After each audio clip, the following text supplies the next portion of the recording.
Shalom, Ibu Bapa, Saudara yang terkasih dalam Tuhan kita Yesus Kristus.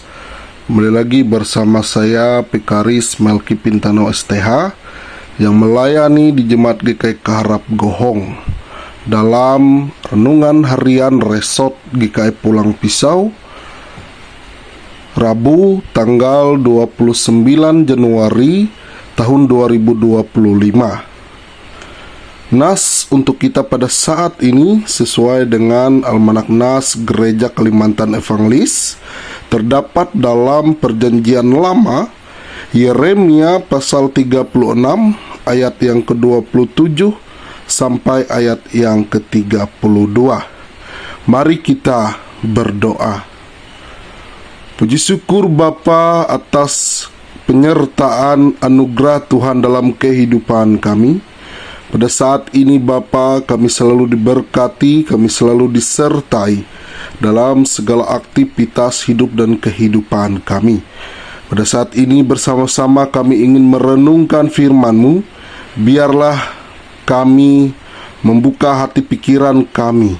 Melalui firman-Mu kami selalu mengucap syukur atas anugerah damai sejahtera Tuhan. Terima kasih Bapa, kami mau mendengar firman-Mu. Haleluya, amin. Yeremia pasal 36 ayat yang ke-27 sampai 32. Ibu Bapa yang terkasih dalam Tuhan kita Yesus Kristus, kadangkala kita dalam kehidupan ini menjalani segala sesuatunya dalam keadaan yang tidak selalu berbahagia. Kadangkala kita mempunyai suara yang risih, terbata-bata, dan sesekali tersendat dalam kita berbicara. Nada farau disertai mata berkaca-kaca, membuat kesedihan dan penyesalan yang tak lagi bisa kita tutupi dalam suatu kehidupan yang kita jalani. Seperti contoh dalam kehidupan kita, hampir kita menjalani sebuah kehidupan yang selalu membuat kita tinggi akan ego kehidupan. Begitu pula, saya ambil contoh ketika seseorang hampir berapa puluh tahun masuk dalam sel penjara.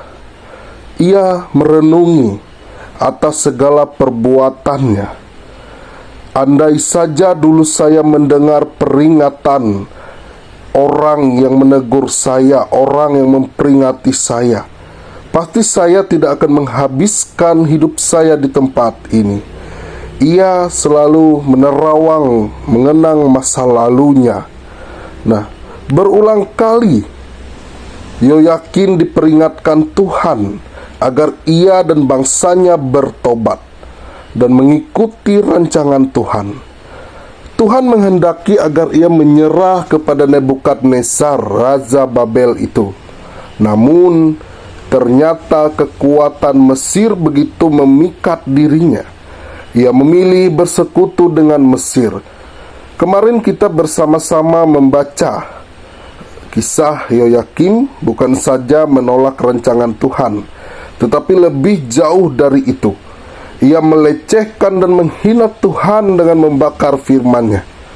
Peringatan yang diberikan Tuhan sudah lebih dari cukup. Yoyakim sudah melewati batas. Kini hukuman itu benar-benar hendak dinyatakan Tuhan. Seperti ayat yang ke-31. Aku akan menghukum dia, keturunannya, segenap malapetaka yang kuancamkan kepada mereka, yang mereka tidak mau mendengarnya. Ibu Bapa yang terkasih dalam Tuhan kita Yesus Kristus, melalui kisah Raja Yoyakim ini, sebelum Tuhan menghukum, pasti ia memberi suatu peringatan.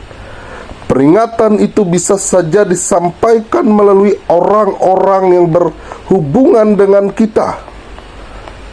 Ingatlah sebelum hukuman itu terjadi, gunakanlah kesempatan itu kembali kepada rancangannya. biarlah segala sesuatu melalui apa yang sudah dikehendaki Tuhan. Kita tidak bergeser, melainkan kita selalu ada dalam rancangan yang Ia sediakan. Sebelum segalanya terlambat, berbenah diri adalah tindakan yang bijak. Amin untuk firman Tuhan. Mari kita berdoa. Allah Bapa kami yang bertata dalam kerajaan sorga, terima kasih Bapa atas segala kasih-Mu dalam kehidupan kami, atas segala rancangan kehidupan yang Tuhan berikan dalam kehidupan kami. Pada saat ini Bapa, kami bersama-sama sudah membaca dan merenungkan akan firman-Mu. Biarlah melalui cerita nas hari ini kami selalu dikuatkan, kami selalu diteguhkan dalam kami menjalani kehidupan kami. Bapa, terima kasih. Kami selalu mengucap syukur atas berkat Tuhan dalam kehidupan kami. Begitu pula kami juga berdoa terkhusus untuk jemaat Tuhan yang ada di Jemaat GKI Ephatha Jabiren. Tuhan berkati kehidupan mereka. Tuhan sertai setiap aktivitas mereka dalam usaha, pekerjaan, rencana, harapan, cita-cita yang mereka jalani. Biarlah kuasa Tuhan selalu ikut campur tangan dalam mereka menjalankan setiap aktivitas kehidupan mereka. Tuhan menjaga, Tuhan melindungi, Tuhan memberikan kesehatan, kekuatan dalam kehidupan mereka, agar mereka selalu dikuatkan, dimampukan dalam mereka menjalankan setiap kehidupan mereka. Begitu pula Bapa, kami juga berdoa untuk hamba-hamba Tuhan, pelayan-pelayan Tuhan yang ada di Jemaat GKI Ephatha Jabiren, pendeta, vikaris, penetua, diakon, guru-guru sekolah minggu, siapapun yang terlibat dalam pelayanan di Jemaat GKI Ephatha Jabiren. Tuhan berkati, Tuhan sertai mereka agar mereka mempunyai sukacita dalam melayani bersama-sama di jemaat Tuhan di Jemaat GKI Ephatha Jabiren.